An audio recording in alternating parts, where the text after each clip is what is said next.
Mr. Speaker, I rise on a point of personal and collective privilege. What is the pleasure of the Honorable Leviste? Mr. Speaker, I rise on a point of personal and collective privilege in response to a comment by Executive Secretary Ralph Recto. Please proceed. Thank you, Mr. Speaker.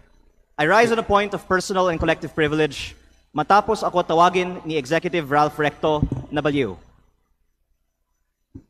Kung baliw man ako, at least hindi ako magnanakaw.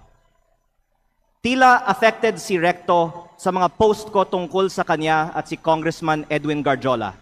At mabuti kung magpaliwanag na lang siya tungkol dito. May kinakalat din siya sa social media na ako daw ay may utang sa DOE na 24 billion pesos. Ito po ay walang basihan at inimbento lamang upang tangkang pahinain ang mga binabunyag ko tungkol sa korupsyon sa ating gobyerno. At mas marami pa ang aking sasabihin sa ibang pagkakataon. Nagsimula lang itong mga atake sa akin nang sinimulan kong imbestigahan ang DPWH sa Batangas at ang mga kumpanyang konektado kay Congressman Edwin Garjola at naging Executive Secretary si Ralph Recto. Marami rin ang nagsabi na ang pagbunyag ko nito ay hindi aking kapaki-pakinabang. Ngunit hindi ito para sa sarili ko, ito ay bahagi ng aking tungkulin bilang mangbabatas at kinatawan ng unang distrito ng Batangas. At hindi ako matitinag, kaya po ako ay nananawagan na imbestigahan ang koneksyon ni Garjola kay Recto, lalo na ngayong Executive Secretary na siya, at suriin ni Pangulong Marcos kung natutulungan ni Recto si Garjola mula sa loob ng Malacanang. Dahil limitado ang oras ngayon, ilahad ko ang iba ko pang nalalaman tungkol sa mga koneksyon ni Garjola at Recto sa iba pang mga araw. Sisimulan ko lang ngayon sa isang punto. Ayon sa aking tansya at pananiliksik, mahigit 1 billion pesos ang ginastos ni Congressman Edwin Garjola para kay Vilma Santos Recto at Lucky Manzano sa iba pa nilang mga kandidato at sa sarili niya bilang first nominee ng CWS party list sa 2025 elections. Sa aking distrito, ang tansya ko ay 150 million. At ayon sa ibang mga politiko, gumastos sila ng 200 o 300 million sa kanilang distrito. Kaya sa 6 na distrito ng Batangas, sinasabi ng iba na aabot ng 2 bilyon ang ginastos ni Recto at Garjola. Lalo't mas malaki pa ang ginastos sa Lipa. Pero hindi po ko po bubuksan ang mga kinatawan ng Lipa sa aking pahayag na ito. Pero sabihin na lang natin na 1 billion pesos ang ginastos ni Recto at Garjola sa 2025 elections. Noong April 16, 2025 naman, inimbita ako ni Congressman Garjola na mag-dinner sa kanyang bahay sa Punta Fuego na Sugbo sa aking distrito kasama si Secretary Recto na makikita sa mga picture na ibinahagi ko sa Facebook para hingin aking tulong para kay Vilma at Lucky. Pagkatapos, umikot ako kasama si Cong Garjola at mga tauhan ng mga Recto sa iba't ibang bayan ng aking distrito upang i-endorse ko ang V-Lucky sa mga leaders ko. Pagkatapos ng mga meeting, nakatanggap ako ng reports na may ibinigay umano na cash para ikampanya si Vilma at Lucky na galing raw kay Congressman Garjola. Tila si Congressman Garjola ang gumagastos para sa kampanya ni V-Lucky. Batay sa aking mga nakita sa aking distrito at sa mga pagpupulong at materyales kung saan ang nakalagay ay Vilma Santos Recto, Lucky Manzano at CWS party list. Ang ibang mga politiko sa Batangas ay pwede ding tumestigo na si Garjola ang gumagastos para sa mga Recto. Kahit pagkatapos ng eleksyon, ibinahagi ko din sa Facebook ang picture ng meeting ni Gov. Vilma at Secretary Ralph sa mga mayors ng Batangas sa Tagaytay Highlands noong August 15 na ayon sa mga dumalo ay hosted by Congressman Garjola. Kung mali ang aking impormasyon, narito naman ang ibang mga kinatawan ng Batangas at pwede nilang sagutin ngayong araw na ito ang aking mga pahayag.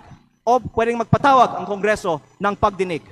At kung totoo na 1 billion pesos o mahigit pa ang ginastos ni Congressman Garjola para sa mga Recto sa nakaraang kampanya, ang susunod na tanong ay, bakit si Garjola gumastos ng mahigit 1 billion piso para sa mga Recto?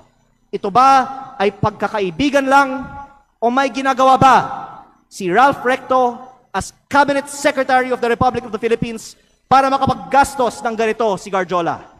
Sa aming dinner noong April 16, inalok ako ni Congressman Garjola na mag-partner sa kanya at kay Secretary Recto sa pagnenegosyo sa DPWH sa aking distrito. Sa sistema raw na ginagawa nila noon pa sa Lipa at sa ibang mga bayan. Tukuyin ang mga lugar para sa mga road opening ng DPWH. Sabihan ko daw sila pag meron akong mga nakita para makasama sila sa bilihan ng lupa. Kayang tumulong daw sa pagpondo ng mga proyekto ng DPWH si Secretary Recto dahil siya ay nasa kabinete at si Kong Garjola din ay malakas daw sa DPWH at maaaring siya na ang bahala sa kontraktor. Sa ibang pagkakataon, ipinagmamalaki din sa akin mismo ni Secretary Recto na bago niya pinopondohan sa DPWH ang mga bypass roads sa Lipa, kinokondisyon pa niya sa mga may-ari ng lupang dadaanan na magbigay sa kanya ng parte ng lupa sa mababang presyo. At iba't ibang mga tao ay nagkwento din sa akin na gawain ni Recto ito. Kung lehitimo man ito, mabuti at maging transparent si Secretary Recto sa kanyang yaman. At kung ang ginagastos ni Kong Garjola para sa kampanya nila ay may kaugnayan sa pagiging kontraktor ni Garjola sa Batangas. At sa halip na tumigil ang mga ito matapos pumutok ang flood control investigations, mayroon bagong regional director, ang DPWH 4A na si Carolina Pastrana na dating Batangas 3rd District Engineer, ang distrito ni Congressman Garjola sa Mataas na Kahoy, Batangas, na sinabi ay pinili ni Recto dahil siya ngayon ay Executive Secretary na may hawak ng appointments sa Malacanang. Siguro naman hindi ito alam ni Pangulong Marcos, kaya inilalahad ko din ito ngayon sa Kongreso para makita ng lahat ang koneksyon ni Recto at ni Garjola at ang epekto nito para sa buong bansa. Tatalakayin ko pa sa ibang pagkakataon ang mga anomalya sa DPWH sa Batangas.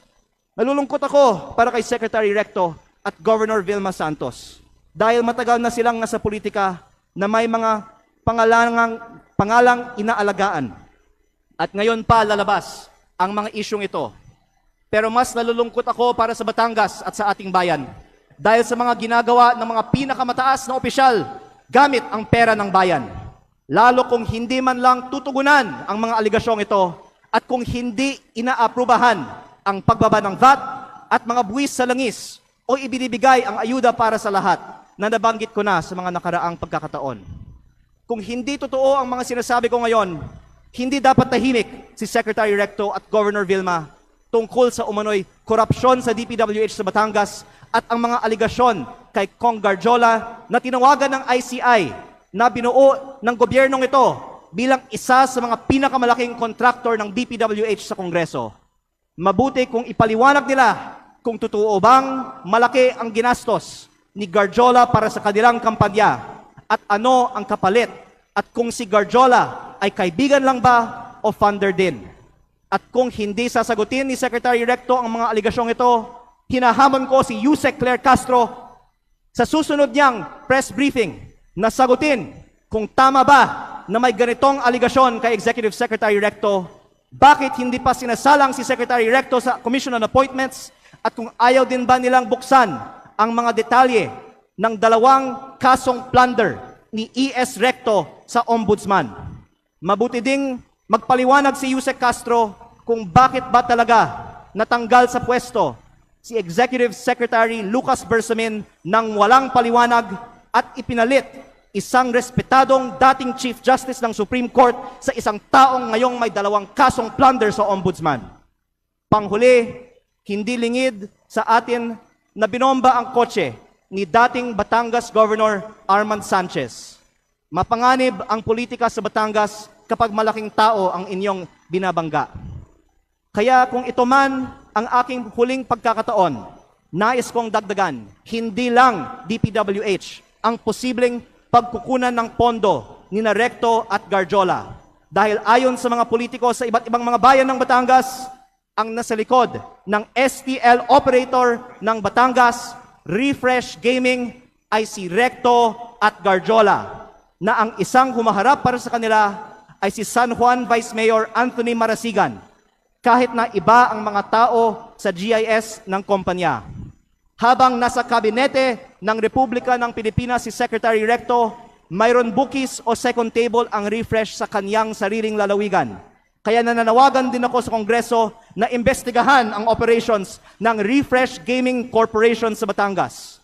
Ang mga politiko sa Batangas ay maaaring tumestigo na dahil si Governor Vilma Santos ay nasa Kapitolyo, si Executive Secretary Ralph Recto sa Malacanang, at suportado sila ni Congressman Garjola, kompleto ang makinarya para gawing negosyo ang Batangas.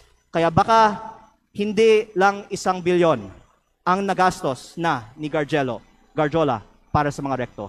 Maraming salamat po.